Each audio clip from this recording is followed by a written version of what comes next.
Back to the debate. Varaprasad గారు, జగన్మోహన్ రెడ్డి గారు రేపు అసెంబ్లీకి వచ్చే అవకాశాలు ఎంతవరకు కనిపిస్తున్నాయి?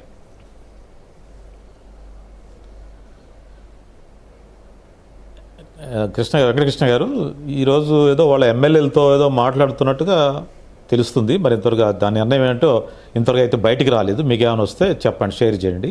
ఇంతవరకు ఈరోజు ఏం మీటింగ్ జరిగింది, రేపు హాజరవుతారా లేదా అనేది ఇంతవరకు ఏమో వాళ్ళు చెప్పలేదు. బట్ వాళ్ళ నేచర్ ఆఫ్ ది ఫంక్షనింగ్ చూస్తే, వాళ్ళ functioning of the party system చూస్తే రేపు ఖచ్చితంగా హాజరు కారు. వాళ్ళు ఖచ్చితంగా హాజరు కాకుండా రేపు దూరంగా ఉంటారు, బైకాట్ చేస్తారు. దాంట్లో తిరుగులేదు. ఇప్పుడు బాగా టీవీల్లో మీడియాలో డిబేట్ అవుతా ఉంది కదా, దొంగ సంతకాలు పెడుతున్నారు. స్పీకర్ గారి చైర్ నుంచి అనౌన్స్ చేశారు, కొంతమంది దొంగ సంతకాలు పెట్టి వెళ్తున్నారు, దొంగల్లాగా వెళ్తున్నారు అని చెప్పారు. కాబట్టి బహుశా రేపు వాళ్ళు ఇంకా అది కూడా అవాయిడ్ చేస్తారేమో, బహుశా రాకుండా ఉంటారేమో, ఆ హౌస్కి ఆ ప్రిమిసెస్కి కూడా రాకుండా ఉంటారేమో, చూడాలి. This is my assessment. నేను అనేది ఏంటంటే, దిస్ ఇస్ రేపు గినక వాళ్ళు రాకపోతే this is suggestion to the house, suggestion to the members, speaker and other functionaries. రేపు ఎల్లుండి ఒక తీర్మానం మూవ్ చేయాలి. Why these 11 members are not disqualified? ఎందుకు తీర్మానం చేసి వీళ్ళని డిస్క్వాలిఫై చేయడానికి ఎందుకు తీర్మానం చేయకూడదు అనేది నా రిక్వెస్ట్. ఎందుకంటే వాళ్ళకి ప్రజాస్వామ్యం మీద నమ్మకం లేదు, రాజ్యాంగం మీద నమ్మకం లేదు, దేవుడి మీద నమ్మకం లేదు. ఏమని ప్రమాణ స్వీకారం చేశారండి ప్రజల వద్ద? అఫిడవిట్ ఫైల్ చేసేటప్పుడు, నామినేషన్ ఫైల్ చేసేటప్పుడు ఏం చెప్పావు?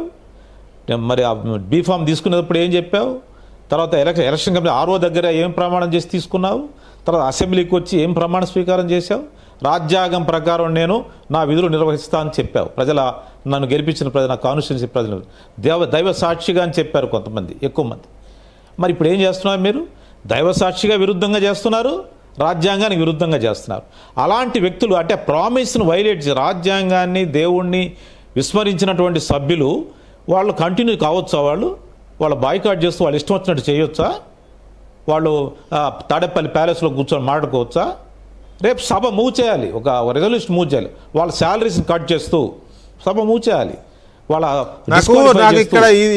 ఇక్కడ ఒక అభ్యంతరం ఉందండి వరప్రసాద్ గారు, ఇఫ్ యూ డోంట్ మైండ్ చెప్పండి సార్. ఈ శాలరీస్ ఎంతండి? వాళ్ళు దోచేసుకున్న 1000 కోట్ల రూపాయలతో పోల్చుకుంటే వాళ్ళకి ఇచ్చే శాలరీస్ ఎంతండి?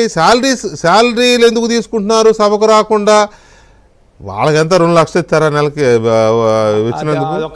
అది కాదు, అసలు నువ్వు సభకు రావాలి. డెమోక్రసీ, నువ్వు డెమోక్రసీలో ఉన్నావు, నువ్వు సభకు సభ్యుడిగా ఉన్నావు, నువ్వు రావాల్సిందే. అది కదా ఇంపార్టెంట్. ప్రజాస్వామ్యాన్ని, రాజ్యాంగాన్ని, ప్రజా తీర్పుని, ప్రజల అభీష్టాన్ని ఇంకా ఎక్కువ మాట్లాడితే సభను అగౌరవపరుస్తున్నట్టు. సభకు రాకపోవడం అంటే సభనే అగౌరవపరుస్తున్నట్టు. మీరు ఫస్ట్ చెప్పారు రిజల్యూషన్ పాస్ చేయాలి, వీళ్ళని బహిష్కరిస్తూ. అది ఓకే. జీతాల చుట్టూ తిప్పడం ఏంటో కొంత నాకు ఎందుకో అది అసలు. అంటే దేర్ ఆర్ పీపుల్ అండి, నేను ఇప్పుడు ఈ 11 మందిలో ఉన్నారని చెప్పడం లేదు, కానీ నేను there are people who are running their life on the salaries. There are very few.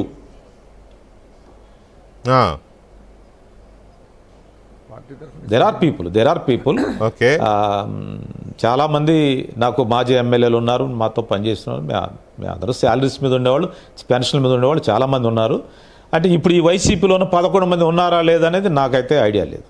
ఉండొచ్చు కొంతమంది, ఎక్కడైనా పాత రోజుల్లో ఉండేవాళ్ళు ఏమో కమ్యూనిస్టు పార్టీలకు సంబంధించిన ఎమ్మెల్యేలు ఇప్పటికీ వాళ్ళ జీతాలు తీసుకెళ్లి పార్టీకి ఇచ్చేస్తారు, పార్టీ రిటర్న్లో వాళ్ళకి ఎంతో కొంత జీతం ఇస్తుందని చెప్తూ ఉంటారు. నాకు అంత అంటే కరెక్ట్గా స్ట్రక్చర్ పీపుల్ మనం ఇప్పుడు ఈ డిబేట్ ఇక్కడ ఓపెన్గా చెప్పలేను, కానీ there are people who are running their families with based on their salaries and pensions. వాళ్ళ గురించి దాయడం పెద్ద అవసరం లేదండి, ఎందుకంటే గర్వపడుతూ చెప్పొచ్చు. జీతం మీదే వాళ్ళు ఆధారపడిన వాళ్ళు అని గర్వంగా చెప్పొచ్చు. నిజంగా వాళ్ళకి గర్వకారణమే, ప్రజాస్వామ్యానికి గర్వకారణమే నిజంగా కూడా. ఒకవేళ జీతం లేకుండా వాళ్ళ ఇల్లు గడవని పరిస్థితి ఉంటే ఎమ్మెల్యేలైనా ఎంపీలైనా definitely we have to salute them. House లో ఉన్నారని అంటున్నా, ఈ ప్రెజెంట్ ఇప్పుడున్న హౌస్ లో లేరులే, ఇప్పుడున్న హౌస్ లో లేరులే, కానీ